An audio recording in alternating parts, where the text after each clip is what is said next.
Si vous avez tort, admettez-le. À 1 minute de marche de chez moi, il y avait une étendue sauvage de bois vierge, où les ronces de murs moussaient de blanc au printemps, où les écureuils faisaient leur nid et élevaient leurs petits, et où les grandes herbes poussaient aussi haut que la tête d'un cheval. Cette forêt intacte, appelée Forest Park, ressemblait probablement à ce qu'elle était lorsque Christophe Colomb découvrit l'Amérique. Je m'y promenais souvent avec Rex, mon petit bulldog de Boston. Il était amical et inoffensif, donc je le laissais courir librement sans laisse ni muselière, car nous rencontrions rarement quelqu'un.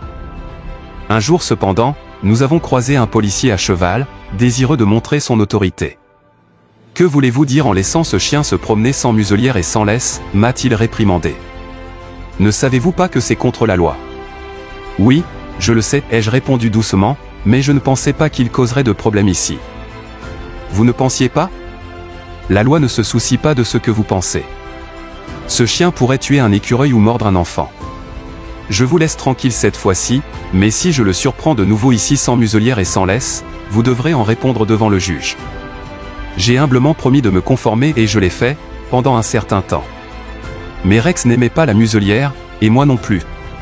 Nous avons donc décidé de prendre un risque.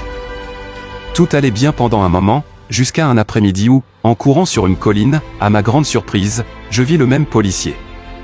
Rex était devant moi, se dirigeant droit vers lui. Je savais que j'étais en difficulté, alors je n'ai pas attendu qu'il parle. Je l'ai devancé. « Officier, vous m'avez pris la main dans le sac. Je suis coupable, sans alibi ni excuse. Vous m'avez averti que si je ramenais le chien ici sans muselière, je serais verbalisé. » Là maintenant, répondit le policier d'un ton plus doux, je sais qu'il est tentant de laisser un petit chien comme ça courir librement quand personne n'est autour. Oui, mais c'est contre la loi, ai-je admis. Eh bien, un petit chien comme celui-là ne fera de mal à personne, dit-il. Non, mais il pourrait tuer des écureuils, répondis-je. Vous prenez cela un peu trop au sérieux, me dit-il. Je vais vous dire ce que vous allez faire, laissez-le courir de l'autre côté de la colline où je ne peux pas le voir, et on oubliera tout ça. Ce policier, étant humain, voulait se sentir important, et en me condamnant moi-même, je lui ai permis de nourrir son estime de soi en étant magnanime. Si j'avais argumenté, la situation aurait été différente. Mais en admettant rapidement et ouvertement ma faute, l'affaire s'est terminée gracieusement, et il a pris mon parti. Si vous savez que vous serez de toute façon réprimandé, n'est-il pas préférable de devancer l'autre personne ? Il est plus facile d'écouter une autocritique que de supporter une condamnation de la part de quelqu'un d'autre. En admettant vos fautes avant que l'autre personne ne le fasse, vous pourriez inspirer la générosité et le pardon, comme l'a fait ce policier avec moi. Ferdinand Warren, un artiste commercial, a appliqué cette technique lorsqu'il traitait avec un client critique. Warren savait que le client adorait trouver des défauts dans son travail.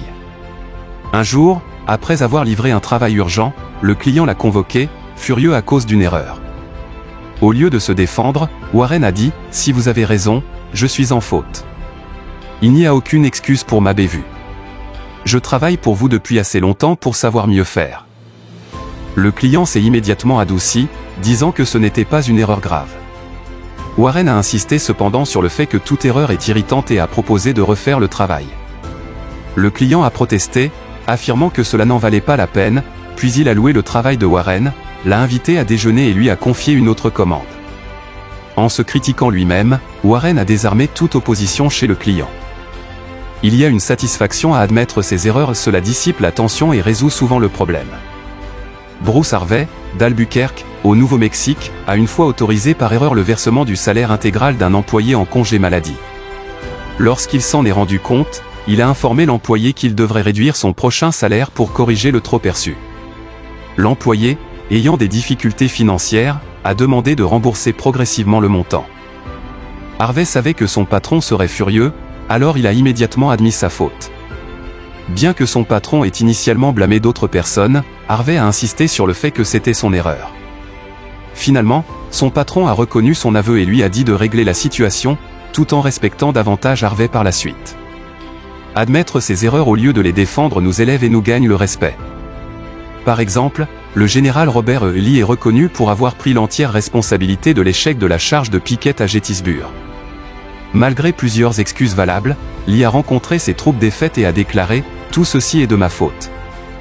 Même dans les cultures où les traditions peuvent dicter le contraire, admettre ses torts peut être puissant. à Hong Kong, un homme d'âge moyen, éloigné de son fils, luttait contre la tradition chinoise, qui dicte que les aînés ne doivent pas faire le premier pas vers la réconciliation. Finalement, il a réalisé qu'admettre sa faute était plus important que de s'en tenir à la tradition. Il a demandé pardon à son fils, et leur relation a été restaurée. Albert Hubbard, un écrivain connu pour ses déclarations controversées, utilisait souvent ce principe pour transformer ses ennemis en amis. Lorsqu'il était critiqué par des lecteurs, il répondait en accordant raison à leur point de vue, désarmant ainsi leur hostilité. Quand nous avons raison, nous devons gagner les gens avec douceur. Mais quand nous avons tort, nous devons l'admettre rapidement et avec enthousiasme. Cette approche apporte non seulement la paix, mais peut aussi mener à des résultats inattendus et positifs. Comme le dit le proverbe, en combattant, vous n'obtenez jamais assez, mais en cédant, vous obtenez plus que vous ne l'espériez. Principe 3, si vous avez tort, admettez-le rapidement et avec enthousiasme. Une goutte de miel. Si votre colère s'enflamme et que vous exprimez votre frustration envers quelqu'un, vous pourriez ressentir un soulagement en libérant vos émotions. Mais qu'en est-il de l'autre personne? Éprouvera-t-elle la même satisfaction? Votre ton combatif et votre attitude agressive rendront-ils les choses plus faciles pour qu'elle voie les choses de votre point de vue? Comme l'a dit Woodrow Wilson, si vous venez à moi les poings fermés, je peux vous promettre que les miens se fermeront aussi vite que les vôtres. Mais si vous venez à moi et dites, asseyons-nous et conseillons-nous ensemble. Si nous différons l'un de l'autre, comprenons pourquoi nous différons et cernons les vrais problèmes, nous découvrirons rapidement que nos désaccords sont moins nombreux que prévu, et que les domaines sur lesquels nous sommes d'accord sont nombreux. Si nous faisons preuve de patience, d'honnêteté et du désir de nous réconcilier, nous finirons par nous rejoindre. Personne n'a mieux compris la vérité des paroles de Wilson que John D. Rockefeller Jr. En 1915, il était l'un des hommes les plus détestés du Colorado. Une grève sanglante dans l'histoire industrielle américaine avait secoué l'État pendant 2 années pénibles. Les mineurs, frustrés et belliqueux, exigeaient des salaires plus élevés de la Colorado Fuel and Iron Company, contrôlée par Rockefeller. Des biens avaient été détruits, la garde nationale avait été appelée, et du sang avait été versé. Des grévistes avaient été abattus, leurs corps criblés de balles. Pourtant, au milieu de toute cette animosité, Rockefeller chercha à convaincre les grévistes de son point de vue et il réussit. Comment y est-il parvenu? En se faisant d'abord des amis. Après des semaines à favoriser la bonne volonté, Rockefeller s'adressa aux représentants des grévistes. Son discours, un chef-d'œuvre de tact et de diplomatie, produisit des résultats extraordinaires. Il calma la mer houleuse de haine qui menaçait de l'engloutir et lui valut de nombreux admirateurs. Les travailleurs retournèrent à leur poste sans plus discuter de l'augmentation de salaire pour laquelle ils s'étaient battus si férocement.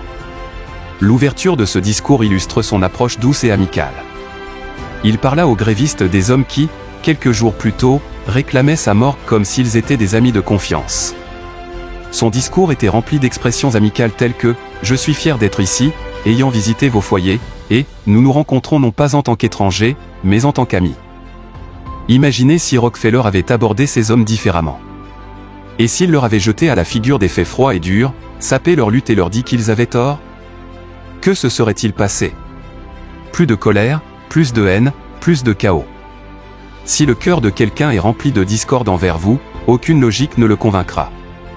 Les parents qui grondent, les patrons dominateurs et les époux qui harcèlent doivent comprendre que les gens résistent au changement lorsqu'ils sont contraints. Mais avec douceur et une attitude amicale, ils peuvent être amenés à changer. Abraham Lincoln a exprimé ce sentiment il y a plus d'un siècle en disant « Une goutte de miel attire plus de mouches qu'un gallon de fiel ». Pour rallier quelqu'un à votre cause, commencez par le convaincre que vous êtes son ami sincère. Cette goutte de miel capturera son cœur, et une fois que vous avez son cœur, vous avez fait le premier pas pour atteindre son esprit. Les chefs d'entreprise ont également appris la valeur de l'amabilité lorsqu'ils traitent avec des grévistes. Prenons par exemple les 2500 employés de la White Motor Company qui se sont mis en grève pour des salaires plus élevés et une boutique syndicale.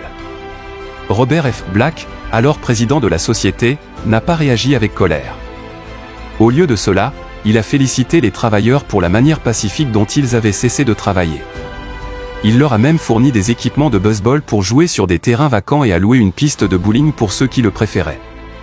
Son amabilité a produit le résultat attendu, les grévistes ont répondu en nature, nettoyant autour des installations de l'usine.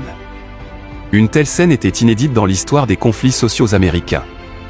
La grève s'est terminée en moins d'une semaine, sans amertume ni rancune. Daniel Webster, l'un des plus grands avocats de l'histoire américaine, était également connu pour son approche amicale. Il commençait ses arguments les plus puissants avec des phrases humbles telles que « ce sera au jury d'en juger » ou « voici des faits que j'espère vous ne négligerez pas ». Il ne forçait pas les gens à être d'accord avec lui. Au lieu de cela, il employait une manière calme et respectueuse, et cela l'a aidé à devenir l'un des avocats les plus prospères de son temps. Même dans les petites choses de la vie quotidienne, une approche amicale peut faire toute la différence. O.L. Straub, un ingénieur, s'est un jour retrouvé dans une situation difficile avec un propriétaire réputé pour être difficile.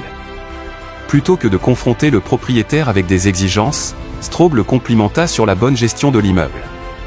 Cette approche amicale aboutit à un résultat inattendu, le propriétaire réduisit non seulement le loyer de Straub, mais proposa également de redécorer l'appartement. Dean Woodcock, un surintendant d'une compagnie d'électricité à Pittsburgh, se retrouva dans une situation potentiellement embarrassante lorsqu'un photographe commença à prendre des photos de ce qui semblait être un sureffectif sur un chantier. Reconnaissant le risque de mauvaise publicité, Woodcock s'approcha du photographe de manière amicale et lui expliqua les circonstances inhabituelles. Le photographe apprécia l'explication, rangea son appareil photo et serra même la main de Woodcock avant de partir. La puissance de la douceur et de l'amitié est intemporelle. Comme le montre la fable du soleil et du vent, la chaleur du soleil fit enlever son manteau à un homme, tandis que la force du vent ne fit que le pousser à le serrer plus fort. La douceur peut accomplir ce que la force ne peut pas. F. Gale Connor de Lutherville, dans le Maryland, a fait cette expérience lorsqu'il a eu affaire au service après-vente d'un concessionnaire automobile. Après avoir rencontré des problèmes répétés avec sa voiture, Connor s'adressa au propriétaire de la concession de manière amicale. Le propriétaire, impressionné par l'attitude calme et respectueuse de Connor, s'assura personnellement que le problème était résolu et prêta même sa propre voiture à Connor en attendant. Ésope, l'esclave grec qui a vécu il y a 600 ans avant Jésus-Christ, comprenait cette vérité sur la nature humaine. Ces fables, comme celles du vent et du soleil, résonnent encore aujourd'hui. La gentillesse et l'appréciation peuvent changer les cœurs et les esprits plus efficacement que l'agression ou la force. Comme Lincoln l'a si bien dit, une goutte de miel attire plus de mouches qu'un gallon de fiel. Le secret de Socrate. Lorsque vous engagez des conversations avec des gens, ne commencez pas par aborder les points de désaccord. Commencez plutôt par mettre l'accent et continuez à mettre l'accent sur les points sur lesquels vous êtes d'accord. Soulignez autant que possible que vous visez tous les deux le même objectif, avec seulement une différence de méthode, et non de but. Faites en sorte que l'autre personne dise oui dès le début.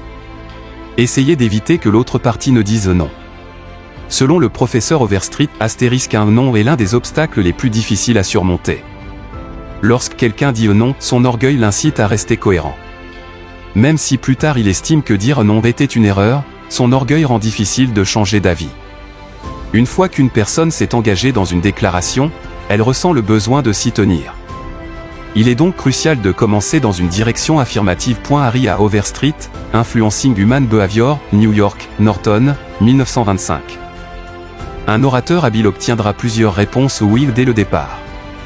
Cela met en place une dynamique psychologique positive chez l'auditeur, un peu comme une boule de billard qui, une fois en mouvement, nécessite une force considérable pour changer de direction, et encore plus pour la faire revenir en sens inverse. Les schémas psychologiques ici sont clairs. Quand quelqu'un dit non et le pense vraiment, il ne fait pas que prononcer un mot de 2 lettres. Tout son organisme, les glandes, le système nerveux et les muscles se met en état de rejet. Souvent, il y a même un retrait physique subtil mais observable. L'ensemble du système neuromusculaire se prépare à refuser. En revanche, lorsque quelqu'un dit oui, aucune de ces réactions défensives ne se produit. L'organisme adopte une attitude d'ouverture et de réception. Par conséquent, plus nous obtenons de oui au départ, meilleures sont nos chances de capter l'attention pour notre proposition finale. Cette technique pour obtenir un oui est remarquablement simple, et pourtant souvent négligée. Les gens semblent parfois tirer une fierté d'antagoniser les autres dès le départ. Si un élève, un client, un enfant, un conjoint ou toute autre personne dit non dès le début, il faudra une patience angélique pour transformer ce non défensif en un oui affirmatif. Par exemple, James Eberson, un caissier à la Greenwich Savings Bank de New York, a utilisé la technique du oui pour convaincre un client potentiel qui aurait pu être perdu. Un homme est entré pour ouvrir un compte, a déclaré Monsieur Eberson, et je lui ai donné notre formulaire habituel à remplir. Il a répondu volontiers à certaines questions, mais a refusé catégoriquement de répondre à d'autres. Avant d'étudier les relations humaines, j'aurais dit à ce client potentiel que s'il refusait de fournir ces informations, nous ne pourrions pas ouvrir son compte. Je suis embarrassé d'admettre que j'ai déjà fait cela par le passé. Lancer un ultimatum comme celui-ci me donnait l'impression de montrer que les règles de la banque ne pouvaient pas être ignorées. Cependant, cette attitude ne faisait certainement pas sentir le client bienvenu. Cette fois, j'ai décidé d'utiliser un peu de bon sens. Je me suis concentré sur les besoins du client plutôt que sur ceux de la banque, et surtout, je me suis efforcé de le faire dire oui dès le début. Je lui ai dit que les informations qu'il refusait de fournir n'étaient pas absolument nécessaires. Cependant, lui ai-je dit, si vous décédez avec de l'argent dans cette banque, ne voudriez-vous pas que cet argent soit transféré à votre plus proche parent? Oui, bien sûr, répondit-il. Ne pensez-vous pas qu'il serait sage de nous fournir le nom de votre plus proche parent afin que, en cas de décès, nous puissions exécuter vos souhaits sans erreur ni retard? Encore une fois, il a dit oui. Son attitude s'est adoucie une fois qu'il a réalisé que nous ne demandions pas ces informations pour la banque, mais pour lui. Avant de quitter la banque, non seulement il a fourni toutes les informations, mais il a également ouvert un compte fiduciaire en nommant sa mère comme bénéficiaire et a répondu à toutes les questions la concernant. J'ai découvert qu'en lui faisant dire oui dès le début, il a oublié le problème initial et a volontiers accepté tout ce que je suggérais. Joseph Allison, un représentant commercial pour Westinghouse Electric Company, a partagé une histoire similaire. Il y avait un homme dans mon territoire que notre entreprise essayait de vendre depuis 10 ans sans succès. Quand j'ai pris en charge le territoire, je l'ai appelé régulièrement pendant 3 ans sans résultat. Enfin, après 13 ans d'efforts, nous lui avons vendu quelques moteurs, en espérant qu'une commande beaucoup plus importante suivrait si ces moteurs fonctionnaient bien. Confiant qu'ils fonctionneraient, je lui ai rendu visite 3 semaines plus tard, de bonne humeur, seulement pour être accueilli par une annonce choquante. Allison, je ne peux pas acheter le reste des moteurs chez vous. Pourquoi? Demandai-je, surpris. Parce que vos moteurs sont trop chauds. Je ne peux même pas les toucher. Je savais qu'il ne servait à rien de discuter, alors j'ai concentré mes efforts pour obtenir une réponse affirmative. Bon, Monsieur Smith, je suis totalement d'accord avec vous, si les moteurs sont trop chauds, vous ne devriez pas en acheter d'autres. Vous avez besoin de moteurs qui respectent les normes fixées par l'Association nationale des fabricants d'équipements électriques, n'est-ce pas?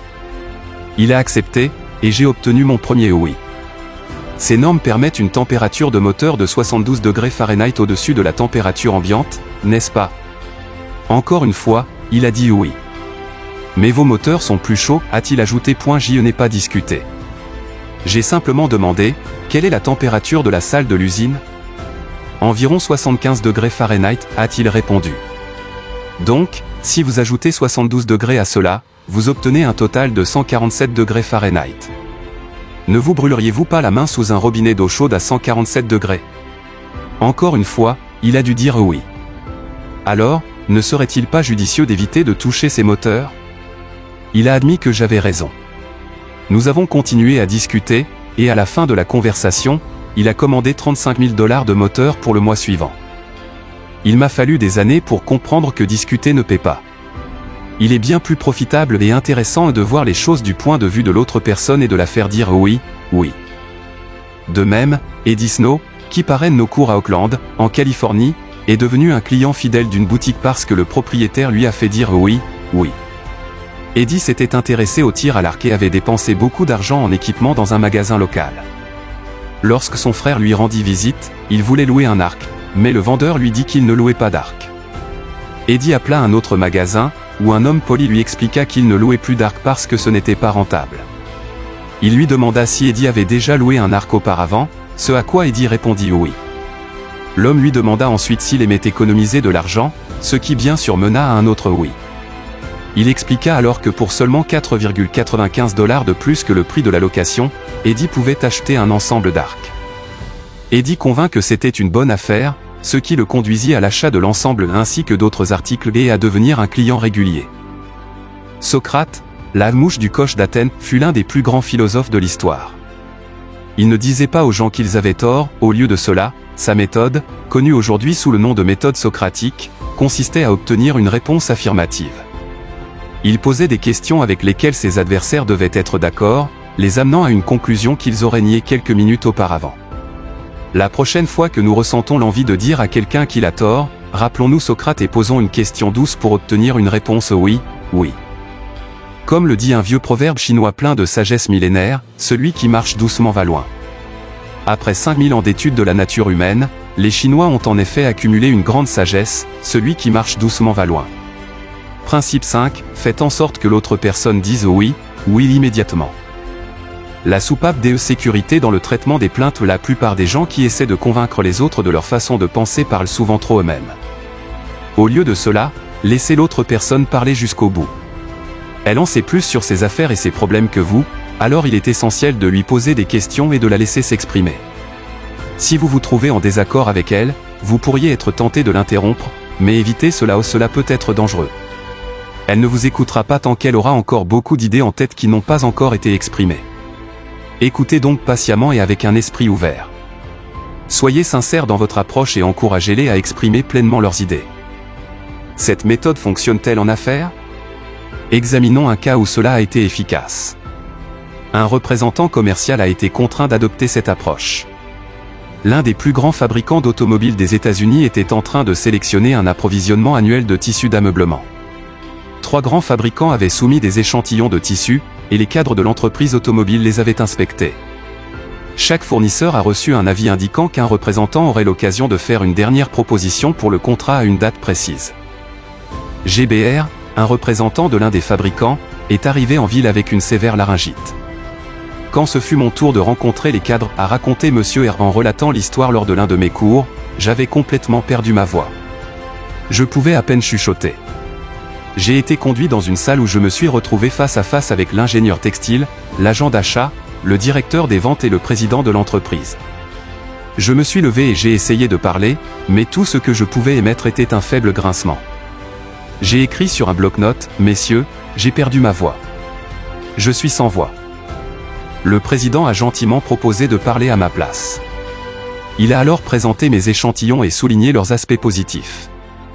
Une discussion animée a eu lieu sur les mérites de mon produit, et comme le président parlait en mon nom, il a défendu la position que j'aurais adoptée pendant la discussion. Mon implication s'est limitée à hocher la tête, sourire et faire quelques gestes. À la suite de cette réunion unique, j'ai obtenu le contrat, qui représentait plus de 500 000 mètres de tissu d'ameublement, d'une valeur de 1,6 million de dollars, la plus grande commande que j'ai jamais reçue. Je me rends compte maintenant que j'aurais probablement perdu le contrat si je n'avais pas perdu ma voix, car j'avais complètement mal compris la situation.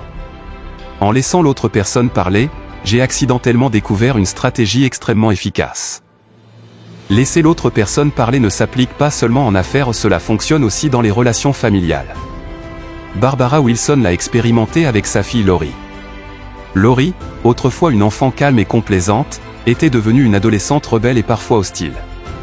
Madame Wilson a essayé de la sermonner, de la menacer et de la punir, mais rien n'a fonctionné.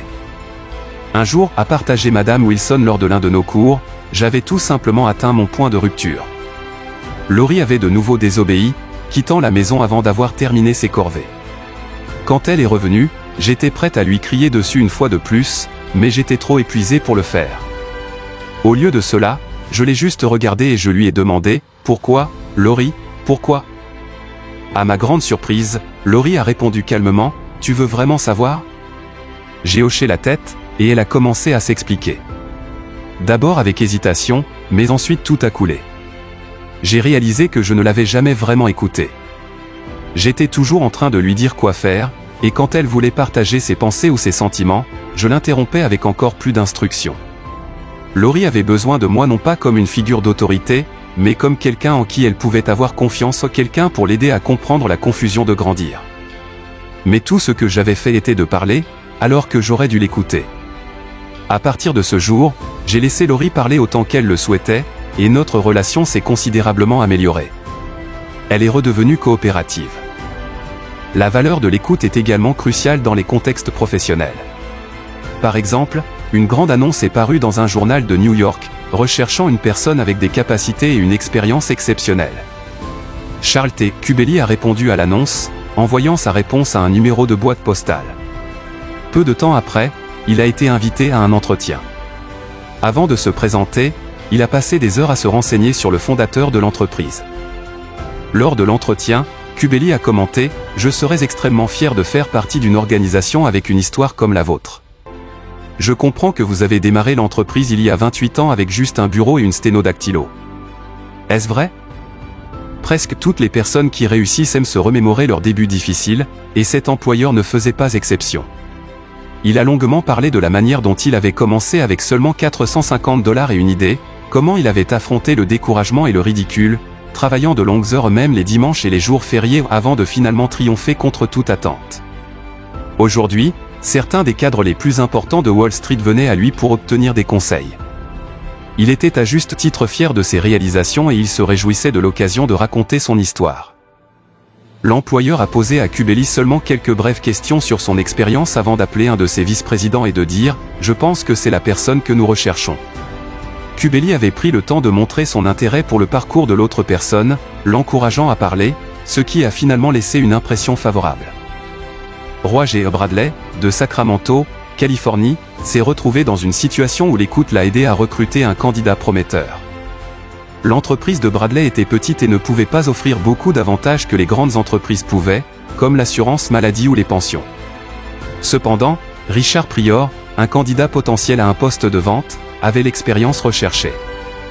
Lors de son premier entretien, Pryor s'était montré découragé par l'absence d'avantages sociaux. Cependant, tandis que Bradley l'écoutait, Pryor a commencé à réfléchir aux avantages d'être un entrepreneur indépendant, se convainquant progressivement d'accepter le poste. Bradley a évité d'interrompre ou d'ajouter des commentaires, et à la fin de la conversation, Pryor s'était convaincu lui-même que travailler pour l'entreprise serait un défi enrichissant. Bradley l'a embauché, et Pryor est devenu l'un des meilleurs représentants de l'entreprise. Ce principe s'applique également dans les amitiés. Les gens préfèrent parler de leur réussite plutôt que d'écouter les vôtres. La Rochefoucauld, le célèbre philosophe français, a dit « Si vous voulez des ennemis, excellez vos amis, mais si vous voulez des amis, laissez vos amis vous exceller. » Lorsque nos amis réussissent, ils se sentent importants. Mais si vous les surpassez, ils peuvent se sentir inférieurs ou jaloux. Henrietta G., une conseillère en placement à New York, a appris cette leçon après avoir d'abord aliéné ses collègues en se vantant constamment de ses réalisations. Finalement, elle a réalisé qu'en écoutant et en montrant de l'intérêt pour les succès de ses collègues, elle pouvait renforcer ses relations. Ses collègues étaient enthousiastes à l'idée de partager leurs accomplissements, et ses relations avec eux se sont améliorées lorsqu'elle a mis davantage l'accent sur l'écoute que sur la vantardise. Principe 6, laissez l'autre personne parler autant que possible. Comment obtenir de la coopération? Avez-vous plus confiance dans les idées que vous découvrez par vous-même que dans celles qui vous sont servies sur un plateau d'argent? Si c'est le cas, n'est-ce pas un manque de discernement de vouloir imposer vos opinions aux autres? Ne vaut-il pas mieux faire des suggestions et laisser l'autre personne tirer ses propres conclusions? Ce principe a été démontré avec efficacité par Adolph Seltz de Philadelphie, un directeur des ventes dans un showroom automobile et un étudiant dans l'un de mes cours. Un jour, il s'est retrouvé confronté à la tâche de motiver un groupe de vendeurs découragés et désorganisés. Il a organisé une réunion de vente et a demandé à son équipe de lui dire exactement ce qu'ils attendaient de lui. Alors qu'ils partageaient leurs idées, il les a notées au tableau. Après avoir terminé, il a dit « Je vous donnerai toutes les qualités que vous attendez de moi.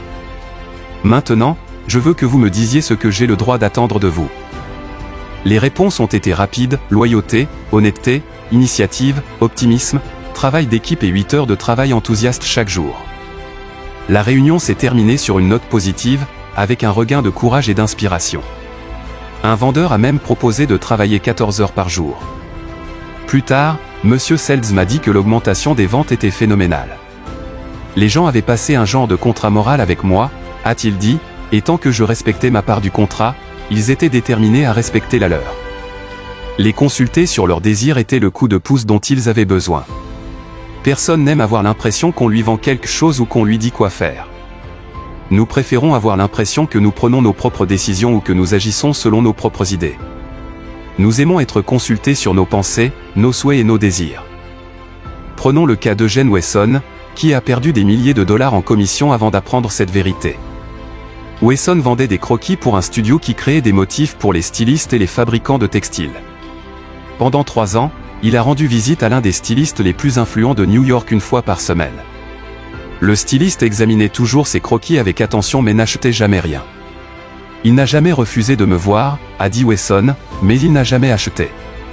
Il examinait mes croquis et disait toujours « Non, Wesson, je pense que nous n'en prendrons pas aujourd'hui ». Après 150 échecs, Wesson a réalisé qu'il devait être coincé dans une routine mentale. Il a donc décidé de passer une soirée par semaine à étudier comment influencer le comportement humain pour développer de nouvelles idées et susciter un nouvel enthousiasme. Il a décidé de changer d'approche. Avec quelques croquis inachevés sous le bras, il s'est précipité dans le bureau de l'acheteur. « J'ai besoin d'un petit service », a-t-il dit. « Voici des croquis non terminés. Pourriez-vous me dire comment nous pourrions les terminer de manière à ce qu'ils vous conviennent ?» L'acheteur a examiné les croquis en silence pendant un moment, puis a dit « Laissez-les-moi quelques jours, Wesson, et revenez me voir ». Wesson est revenu 3 jours plus tard, a obtenu des suggestions de l'acheteur, a ramené les croquis au studio et les a fait terminer selon les préférences de l'acheteur. Le résultat ? Tous les croquis ont été acceptés. À partir de ce moment, l'acheteur a commandé de nombreux autres croquis à Wesson, tous dessinés selon ses spécifications. « J'ai compris pourquoi j'avais échoué si longtemps », a déclaré Wesson. « J'essayais de lui faire acheter ce que je pensais qu'il devait avoir. Ensuite, j'ai complètement changé d'approche et je lui ai demandé ses idées. Cela lui a donné l'impression qu'il créait les dessins. Et, en fait, il les créait. Je n'avais rien à vendre, il achetait. » Ce principe laisser l'autre personne sentir que l'idée est la sienne fonctionne non seulement dans les affaires et la politique, mais aussi dans la vie de famille. Paul Monsieur Davis de Tulsa, Oklahoma, a partagé un exemple de sa propre vie. « Ma famille et moi avons fait l'un des voyages de vacances les plus intéressants que nous ayons jamais pris. Pendant des années, j'avais voulu visiter des sites historiques tels que le champ de bataille de la guerre civile à Gettysburg, l'Indépendance ou la Philadelphie est la capitale de notre pays. Des endroits comme Valley Forge, Jamestown et le village colonial restauré de Williamsburg figuraient également en haut de ma liste de lieux incontournables. Mais en mars, ma femme Nancy a mentionné qu'elle avait aussi des idées pour nos vacances d'été. Son plan était de visiter les États de l'Ouest, en découvrant des attractions au Nouveau-Mexique, en Arizona, en Californie et au Nevada. Elle voulait faire ce voyage depuis des années, mais il était évident que nous ne pouvions pas faire les deux. Notre fille, Anne, venait de terminer un cours d'histoire américaine et s'était profondément intéressée aux événements qui ont façonné la croissance de notre pays. Je lui ai demandé ce qu'elle penserait de visiter les endroits qu'elle avait étudiés lors de nos prochaines vacances. Elle était enthousiasmée par l'idée. 2 soirs plus tard, lors du dîner, Nancy a annoncé que si tout le monde était d'accord, nos vacances d'été se passeraient dans les États de l'Est, en disant que ce serait un excellent voyage pour Anne et agréable pour nous tous. Nous avons tous été d'accord. Ce même principe a été utilisé par un fabricant de rayons X pour vendre son équipement à l'un des plus grands hôpitaux de Brooklyn. L'hôpital construisait une extension et se préparait à l'équiper du meilleur service de radiologie du pays. Le docteur L, qui dirigeait le service, était submergé par les représentants de vente, chacun louant les mérites de l'équipement de son entreprise. Cependant, un fabricant a adopté une approche différente. Au lieu du discours habituel, il a écrit une lettre en disant « Notre usine vient de développer une nouvelle ligne d'équipement de radiologie. La première livraison vient d'arriver, et nous savons que les machines ne sont pas encore parfaites. Nous voulons les améliorer et serions extrêmement reconnaissants si vous pouviez prendre un peu de temps pour les examiner et nous donner votre avis sur la manière dont elles pourraient être plus adaptées à votre profession. Sachant à quel point vous êtes occupé, je serais heureux de vous envoyer une voiture à tout moment qui vous conviendrait. » Le docteur L a été à la fois surpris et flatté par la lettre. « Je n'avais jamais eu un fabricant de rayons X me demandant mon avis auparavant, » a-t-il dit. Bien qu'il fût occupé, il a annulé un dîner pour examiner l'équipement. Plus il l'étudiait, plus il l'aimait. « Personne n'a essayé de me vendre quoi que ce soit, » a-t-il dit. J'avais l'impression que la décision d'acheter l'équipement était entièrement la mienne. En fin de compte, il a ordonné son installation. Ralph Waldo Emerson a écrit dans son essai Self-Reliance, « Dans chaque œuvre de génie, nous reconnaissons nos propres pensées rejetées, elles nous reviennent avec une certaine majesté aliénée. » Le colonel Edward Monsieur House exerçait une influence considérable sur les affaires nationales et internationales pendant que Woodrow Wilson était à la Maison-Blanche. Wilson se fiait à House pour des conseils secrets, peut-être plus qu'à son propre cabinet. Comment House parvenait-il à influencer le président ? Heureusement, House a lui-même révélé sa méthode à Arthur D. Howden Smith, qu'il a cité dans un article du Saturday Evening Post. Après avoir appris à connaître le président, a dit House, j'ai découvert que la meilleure façon de le convaincre d'adopter une idée était de l'implanter subtilement dans son esprit, d'une manière qui piquerait son intérêt afin qu'il commence à y réfléchir par lui-même. La première fois que cela a fonctionné, c'était par accident. Je lui avais suggéré une politique lors d'une visite à la Maison Blanche, et il semblait la désapprouver. Mais quelques jours plus tard, à table, j'ai été étonné de l'entendre présenter mon idée comme la sienne. House l'a-t-il interrompu pour réclamer le crédit? Non. Il était trop habile pour cela. Il ne se souciait pas du mérite, il voulait des résultats. Il a laissé Wilson croire que l'idée était la sienne. En fait, House est allé encore plus loin, il a publiquement donné à Wilson le mérite de ses idées. Rappelons-nous que toutes les personnes avec qui nous traitons sont tout aussi humaines que Woodrow Wilson. Appliquons donc la technique du colonel House. Un homme au Nouveau-Brunswick, Canada, a utilisé cette technique avec moi et a gagné mon patronage. Je planifiais un voyage de pêche et de canoë au Nouveau-Brunswick, et j'avais écrit au bureau du tourisme pour obtenir des informations. Rapidement, j'ai été submergé par des dizaines de lettres, brochures et témoignages imprimés de camps et de guides. J'étais perplexe.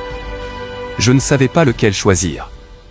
Puis un propriétaire de camp a fait quelque chose de très intelligent, il m'a envoyé les noms et numéros de téléphone de plusieurs New-Yorkais qui avaient séjourné dans son camp et m'a invité à les appeler pour découvrir par moi-même ce qu'il avait à offrir. À ma grande surprise, j'ai reconnu l'un des noms sur sa liste. Je l'ai appelé, j'ai appris quelle avait été son expérience, puis j'ai immédiatement réservé ma place dans le camp. Les autres avaient essayé de me vendre leurs services, mais celui-ci m'a laissé décider par moi-même et a gagné mon affaire. Il y a 25 siècles, le sage chinois Lao Tse a dit quelque chose que les lecteurs de ce livre pourraient encore utiliser aujourd'hui, la raison pour laquelle les rivières et les mers reçoivent l'hommage de 100 ruisseaux de montagne et qu'elles se tiennent en dessous d'eux. Ainsi, elles sont capables de régner sur tous les ruisseaux de montagne. De même, le sage, désirant être au-dessus des hommes, se met en dessous d'eux, désirant être devant eux, il se place derrière eux. Ainsi, bien que sa place soit au-dessus des hommes, ils ne sentent pas son poids, bien que sa place soit devant eux, ils ne ressentent pas d'injustice. Principe 7, laissez l'autre personne sentir que l'idée est la sienne. Une formule qui fera des merveilles pour vous. Rappelez-vous toujours que même si les autres peuvent avoir complètement tort, ils ne le croient pas, évitez de les condamner, tout le monde peut le faire. Essayez plutôt de les comprendre. C'est le signe des individus sages, tolérants et exceptionnels. Il y a toujours une raison derrière les pensées et les actions d'une personne. Si vous parvenez à découvrir cette raison, vous aurez la clé pour comprendre leur comportement, voire leur personnalité. Essayez sincèrement de vous mettre à leur place. Demandez-vous, comment me sentirais-je et réagirais-je si j'étais dans leur situation? Cela vous fera gagner du temps et vous épargnera des frustrations, car, comme on dit, en comprenant la cause, nous avons moins de chances de détester les faits. Cela améliorera également vos compétences en relations humaines. Comme l'a écrit Kenneth Godd dans son livre How to Turn People into Gold, prenez un moment pour comparer votre profonde préoccupation pour vos propres affaires à votre léger intérêt pour tout le reste. Ensuite, réalisez que tout le monde dans le monde ressent exactement la même chose. Une fois que vous aurez compris cela, comme Lincoln et Roosevelt, vous aurez saisi le fondement solide des relations interpersonnelles, réussir à traiter avec les gens repose sur une compréhension véritable de leur point de vue. Par exemple, Sam Douglas de Hampstead, New York, avait l'habitude de critiquer sa femme pour passer trop de temps à travailler sur leur pelouse arrachant les mauvaises herbes, fertilisant, et tondant la pelouse 2 fois par semaine sans constater aucune amélioration de son apparence. Naturellement, ces remarques la bouleversaient et gâchaient souvent le reste de la soirée. Cependant, après avoir suivi un cours sur les relations humaines, M. Douglas a réalisé à quel point il avait été inconsidéré toutes ces années. Il ne lui était jamais venu à l'esprit que sa femme appréciait ce travail et qu'elle apprécierait un compliment pour ses efforts. Un soir après le dîner, elle a mentionné son intention d'arracher quelques mauvaises herbes et l'a invité à se joindre à elle. Au début, il a refusé, mais a ensuite changé d'avis et est allé l'aider. Sa femme était visiblement ravie, et ils ont passé la prochaine heure à travailler ensemble tout en discutant agréablement. Dès lors, il l'a régulièrement aidé dans le jardinage et a complimenté son excellent travail, surtout sur un terrain où le sol était particulièrement difficile. Le résultat ? Une relation plus heureuse pour tous les deux car il avait appris à voir la situation de son point de vue même lorsqu'il s'agissait de quelque chose d'aussi simple que désherber. Dans Getting Through to People, le docteur Gerald S. Nirenberg explique, la coopération dans la conversation s'obtient lorsque vous montrez que vous accordez autant d'importance aux idées et aux sentiments de l'autre qu'aux vôtres. Commencez votre conversation en expliquant le but ou la direction, guidez ce que vous dites en fonction de ce que vous aimeriez entendre si vous étiez à l'écoute, et accepter leur point de vue encouragera l'autre à aborder vos idées avec un esprit ouvert. J'ai toujours aimé me promener et monter à cheval dans un parc près de chez moi. Comme les druides de la Gaule ancienne, j'ai une profonde révérence pour les chênes, et cela me troublait année après année de voir de jeunes arbres et arbustes détruits par des incendies inutiles. Ces incendies n'étaient pas causés par des fumeurs négligents, ils étaient généralement allumés par de jeunes garçons qui allaient dans le parc pour cuire des saucisses ou des œufs sous les arbres. Certains incendies devenaient si intenses que les pompiers devaient intervenir. Bien qu'un panneau à l'entrée du parc avertissait que toute personne allumant un feu risquait une amende ou une peine de prison, il était placé dans une partie peu fréquentée du parc, si bien que peu de délinquants le voyaient. Un policier à cheval était chargé de surveiller le parc, mais il ne prenait pas ses fonctions au sérieux, et les incendies continuaient de se propager année après année. Une fois, je suis allé voir un policier pour lui signaler un incendie qui se propageait rapidement, lui demandant de prévenir les pompiers, mais il m'a répondu nonchalamment que ce n'était pas son problème car ce n'était pas dans son secteur. Frustré, j'ai pris les choses en main, devenant un gardien autodésigné du domaine public. Au début, je n'essayais même pas de comprendre le point de vue des autres. Quand je voyais un feu brûlant sous les arbres, je devenais si bouleversé et désireux de corriger le problème que je m'y prenais mal. J'approchais les jeunes garçons responsables, leur avertissais qu'ils pouvaient être emprisonnés pour avoir allumé un feu, et leur ordonnais de l'éteindre sur un ton autoritaire. S'ils refusaient, je les menaçais de les faire arrêter. Bien qu'ils obéissent à contre-séhure, ils ressentaient de la rancune et reconstruisaient probablement le feu une fois que je partais. Avec le temps, j'ai acquis un peu plus de connaissances en relations humaines, un peu plus de tact, et une plus grande capacité à voir les choses sous d'autres angles. Au lieu de donner des ordres, j'approchais les garçons de manière amicale en disant quelque chose comme « Vous passez un bon moment, les gars ? Qu'est-ce que vous allez préparer pour le souper ?» J'aimais faire des feux moi-même quand j'avais votre âge, et j'aime toujours ça. Mais, vous savez, les feux peuvent être dangereux ici dans le parc. Je suis sûr que vous faites attention, mais d'autres garçons pourraient voir votre feu, en allumer un, et oublier de l'éteindre, ce qui entraînerait des incendies qui se propageraient et tueraient les arbres. Nous n'aurons plus d'arbres ici si nous ne faisons pas plus attention. Vous pourriez même être condamné à une amende ou à la prison pour cela, mais je ne veux pas gâcher votre plaisir. Pourriez-vous ratisser les feuilles autour du feu maintenant et être sûr de le couvrir de terre avant de partir ? Et la prochaine fois, pourriez-vous faire votre feu dans la fosse de sable là-bas, où il est en sécurité ? Merci les gars, amusez-vous bien. Cette approche a fait une énorme différence. Les garçons ont coopéré volontiers, sans ressentiment. Ils n'ont pas été contraints de se conformer, mais l'ont fait parce que j'avais pris en compte leur point de vue. Ils se sentaient mieux, et moi aussi, parce que j'avais géré la situation avec respect pour leur perspective. Voir les choses du point de vue de quelqu'un d'autre peut apaiser les tensions, surtout lorsque des problèmes personnels surviennent. Elisabeth Nova de la Nouvelle-Galles du Sud, en Australie, avait 6 semaines de retard sur ses paiements de voiture. Un vendredi, elle a reçu un appel téléphonique sévère de son gestionnaire de compte, l'avertissant que si elle ne payait pas $122 d'ici lundi, des mesures supplémentaires seraient prises. N'ayant aucun moyen de trouver l'argent pendant le week-end, elle s'attendait au pire lorsqu'il a rappelé lundi. Cependant, au lieu de se mettre en colère, elle a envisagé la situation de son point de vue. Elle s'est excusée sincèrement pour les désagréments qu'elle lui avait causés et a reconnu qu'elle devait être l'une de ses clientes les plus difficiles. Son ton s'est adouci et il l'a rassurée en disant qu'elle n'était pas parmi les pires. Il a même partagé quelques exemples de clients impolis et malhonnêtes qu'il avait rencontrés.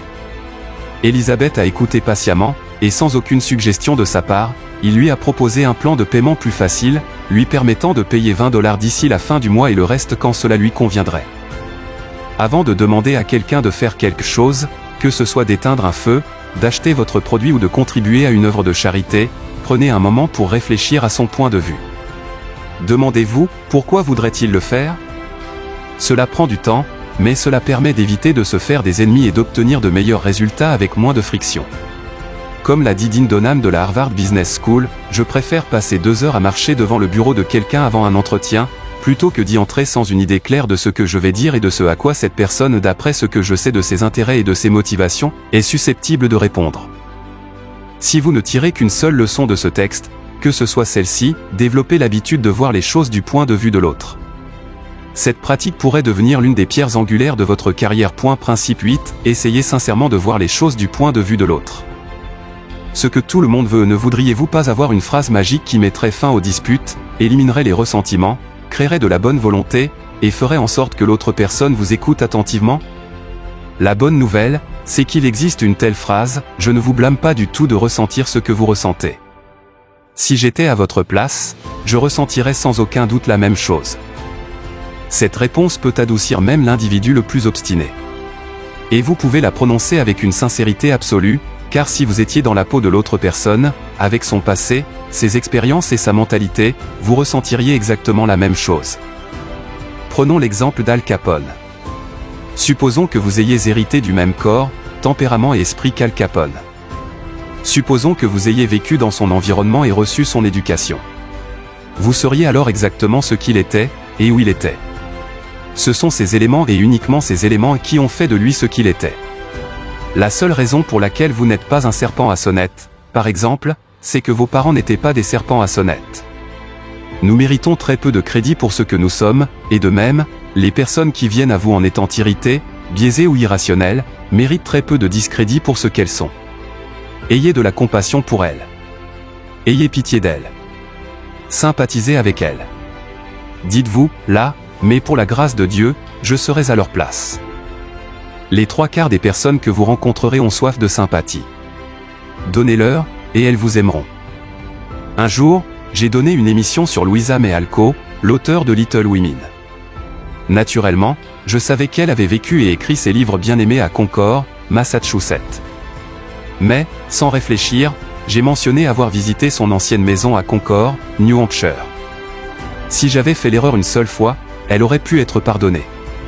Mais, malheureusement, je l'ai répété 2 fois, et j'ai été bombardé de lettres et de télégrammes, des messages furieux tourbillonnant autour de moi comme un essaim d'abeilles en colère.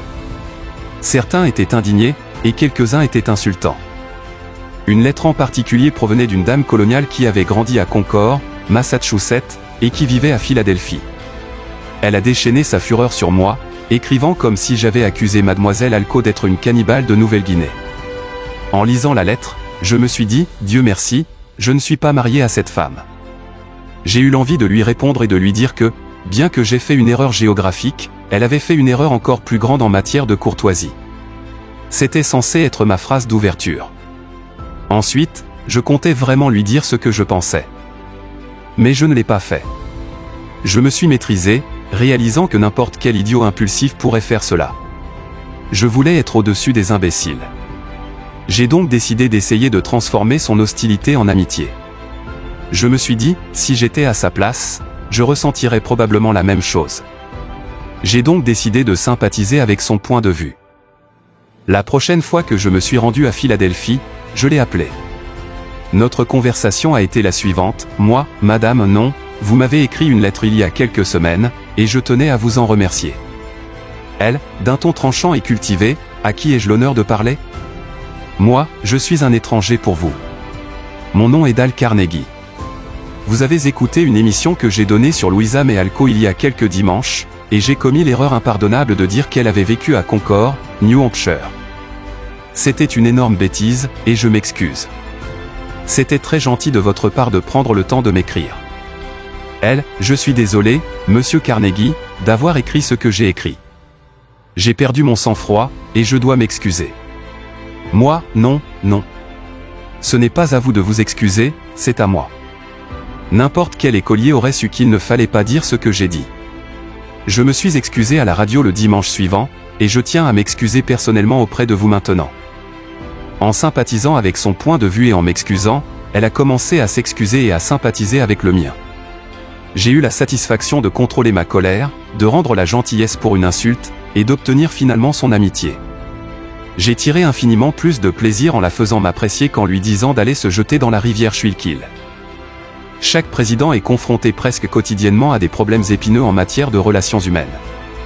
Le président Taft ne faisait pas exception, et il a appris par expérience la valeur chimique énorme de la sympathie pour neutraliser l'acidité des sentiments hostiles. Dans son livre Ethic in Service, Taft donne une illustration assez amusante de la manière dont il a apaisé la colère d'une mère ambitieuse et déçue. Une femme à Washington, dont le mari avait une certaine influence politique, est venue me voir pendant 6 semaines ou plus pour que je nomme son fils à un poste. Elle a obtenu l'aide d'un grand nombre de sénateurs et de députés et est venue avec eux pour s'assurer qu'ils parlaient avec insistance. Le poste en question exigeait des qualifications techniques, et suivant la recommandation du chef du bureau, j'ai nommé quelqu'un d'autre. J'ai alors reçu une lettre de la mère disant que j'étais très ingrat, car j'avais refusé de faire d'elle une femme heureuse, ce que j'aurais pu faire d'un simple geste de la main. Quand vous recevez une lettre comme celle-là, la première chose que vous faites est de penser à la manière dont vous pouvez être sévère avec une personne qui a commis une imprudence, ou même été un peu impertinente. Ensuite, vous pouvez composer une réponse. Puis, si vous êtes sage, vous mettrez la lettre dans un tiroir et verrouillerez le tiroir. Sortez-la au bout de 2 jours, de telles communications supportent toujours un délai de 2 jours avant d'y répondre, et lorsque vous la sortez après cet intervalle, vous ne l'enverrez pas. C'est exactement ce que j'ai fait. Après cela, je me suis assis et j'ai écrit une lettre aussi polie que possible, lui expliquant que je comprenais la déception d'une mère dans de telles circonstances, mais que vraiment, la nomination n'était pas laissée à ma simple préférence personnelle. Je devais choisir un homme ayant des qualifications techniques, et je devais donc suivre les recommandations du chef du bureau. J'ai exprimé l'espoir que son fils réussirait dans le poste qu'il occupait alors. Cela l'a apaisée et elle m'a écrit une note pour dire qu'elle regrettait d'avoir écrit ce qu'elle avait écrit. Mais la nomination que j'avais envoyée n'a pas été confirmée immédiatement, et après un certain temps, j'ai reçu une lettre qui semblait venir de son mari, bien que ce fût la même écriture que toutes les autres. Dans cette lettre, il m'était conseillé que, suite à la prostration nerveuse causée par sa déception dans cette affaire, elle avait dû s'aliter et avait développé un cas de cancer de l'estomac extrêmement grave. Ne pourrais-je pas la guérir en retirant le premier nom et en le remplaçant par celui de son fils? J'ai dû écrire une autre lettre, celle-ci au mari, pour lui dire que j'espérais que le diagnostic se révélerait inexact, que je compatissais à sa tristesse face à la maladie grave de sa femme, mais qu'il était impossible de retirer le nom envoyé. L'homme que j'avais nommé a été confirmé, et 2 jours après avoir reçu cette lettre, nous avons organisé un concert à la Maison Blanche. Les 2 premières personnes à nous saluer, Madame Taft et moi, étaient ce mari et cette femme, bien que la femme ait récemment été gravement malade. Jay Mangum, qui représentait une entreprise de maintenance d'ascenseurs escalators à Tulsa, Oklahoma, avait le contrat de maintenance des escalators dans l'un des principaux hôtels de Tulsa. Le directeur de l'hôtel ne voulait pas fermer l'escalator pendant plus de 2 heures à la fois, car il ne voulait pas gêner les clients de l'hôtel. La réparation devait prendre au moins 8 heures, et son entreprise n'avait pas toujours un mécanicien qualifié disponible à la convenance de l'hôtel. Lorsque M. Mangum a pu programmer un mécanicien de premier ordre pour ce travail, il a appelé le directeur de l'hôtel et, au lieu de discuter pour obtenir le temps nécessaire, il a dit « Rick, je sais que votre hôtel est très occupé et que vous souhaitez minimiser le temps d'arrêt de l'escalator. Je comprends votre souci à ce sujet, et nous voulons tout faire pour vous satisfaire. Cependant, notre diagnostic montre que si nous ne faisons pas un travail complet maintenant, votre escalator pourrait subir des dommages plus graves, ce qui entraînerait une fermeture beaucoup plus longue. Je sais que vous ne voudriez pas déranger vos invités pendant plusieurs jours. Le directeur a dû reconnaître qu'un arrêt de 8 heures était préférable à plusieurs jours. La professeure de piano Joyce Norris, de St. Louis, Missouri, a raconté comment elle avait géré un problème que les professeurs de piano rencontrent souvent avec les adolescentes. Babette avait des ongles exceptionnellement longs, ce qui est un sérieux handicap pour quiconque veut développer de bonnes habitudes de jeu au piano. Madame Norris a rapporté, astérisque, je savais que ces longs ongles seraient un obstacle pour elle dans son désir de bien jouer. Lors de nos discussions avant qu'elle ne commence ses leçons avec moi, je ne lui ai rien dit au sujet de ses ongles. Je ne voulais pas la décourager de prendre des cours, et je savais aussi qu'elle ne voudrait pas perdre ce à quoi elle tenait tant et qu'elle prenait tant de soin à rendre attrayant. Après sa première leçon, quand j'ai senti que le moment était venu, je lui ai dit, « Babette, tu as des mains attirantes et de beaux ongles. Si tu veux jouer du piano aussi bien que tu en es capable et aussi bien que tu le souhaites, tu serais surprise de voir à quel point il te serait plus facile et plus rapide d'y arriver, si tu raccourcissais tes ongles. Pense Y, d'accord ?» Elle a fait une grimace qui était clairement négative. J'en ai également parlé à sa mère, mentionnant encore une fois combien ses ongles étaient beaux. Une autre réaction négative. Il était évident que les beaux ongles manucurés de Babette étaient importants pour elle. La semaine suivante, Babette est revenue pour sa 2e leçon. À ma grande surprise, ses ongles avaient été coupés. Je l'ai complimentée et félicitée pour avoir fait un tel sacrifice. J'ai également remercié sa mère pour avoir influencé Babette à couper ses ongles. Sa réponse fut « Oh, je n'y suis pour rien. Babette a décidé de le faire d'elle-même, et c'est la première fois qu'elle coupe ses ongles pour qui que ce soit. Madame Norris a-t-elle menacé Babette? Lui a-t-elle dit qu'elle refuserait d'enseigner à une élève avec de longs ongles? Non, elle ne l'a pas fait. Elle a fait comprendre à Babette que ses ongles étaient beaux et que ce serait un sacrifice de les couper. Elle a laissé entendre « Je sympathise avec toi, je sais que ce ne sera pas facile, mais cela en vaudra la peine pour ton développement musical. » Sol Hurock, probablement l'impresario numéro 1 d'Amérique, a géré pendant près d'un demi-siècle des artistes aussi célèbres que Chaliapine, Isadora Duncan et Pavlova. Monsieur Hurock m'a dit que l'une des premières leçons qu'il avait apprises en travaillant avec ces stars capricieuses était la nécessité de faire preuve de sympathie, et encore de sympathie pour leurs caprices. Pendant 3 ans, il a été l'impresario de Féodor Chaliapine, l'un des plus grands basses qui ait jamais envoûté les spectateurs des loges chics du Métropolitan. Pourtant, Chaliapine était un problème constant. Il se comportait comme un enfant gâté. Pour le dire dans la phrase inimitable de Monsieur Hurock, c'était un sacré bonhomme en tout point. Par exemple, Chaliapine appelait Monsieur Hurock vers midi le jour où il devait chanter et disait « Sol, je me sens terrible. Ma gorge est comme du steak haché cru. Il m'est impossible de chanter ce soir. » Est-ce que Monsieur Hurock se disputait avec lui? Oh non. Il savait qu'un entrepreneur ne pouvait pas gérer des artistes de cette manière. Alors il se précipitait à l'hôtel de Chaliapine, débordant de sympathie. « Quel dommage, se lamentait-il. Quel dommage. Mon pauvre ami.